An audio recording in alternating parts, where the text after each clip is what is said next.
যে মানুষ তার স্ত্রী কিংবা স্বামী থাকার পরেও তোমার সাথে জড়িয়েছে, তুমি কি ভাবছ সে তোমাকে ভালোবাসে? তোমার জন্য সব ছেড়ে দিবে? ডিভোর্স দিয়ে কিংবা বিপরীত জনের সাথে প্রতারণা করে তোমাকে সুখের সাগরে ভাসাবে? নাকি ভাবছ আগের জন তাকে সুখী করতে পারেনি কিংবা অপছন্দের বলে তোমার কাছে এসেছে? তাহলে মনে রেখো, এ ধরনের মানুষ কাউকে ভালোবাসতেই পারে না। কাউকে সুখী করার মতো কোনো সামর্থ্যই তাদের নেই, শুধুমাত্র প্রতারণা ছাড়া। সে নারী কিংবা পুরুষ তার সংসার নষ্ট করতে পারে, এক পৃথিবী সমান স্বপ্ন দেখিয়ে যার সাথে দাম্পত্য জীবন শুরু করে তাকে ঠকাতে পারে, যার সাথে দিনের পর দিন ঘনিষ্ঠ হওয়ার পরেও তার প্রতি ভালোবাসা অনুভব করতে পারে না কিংবা তার হয়ে থেকে যেতে পারে না। সে মানুষ তোমাকেও ভালোবাসে না। তুমিও তার কাছে টাইম পাস।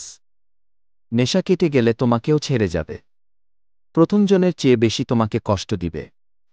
তুমি কষ্ট পাবে, কারণ তুমি চাইলেও কাউকে কিছু বলতে পারবে না।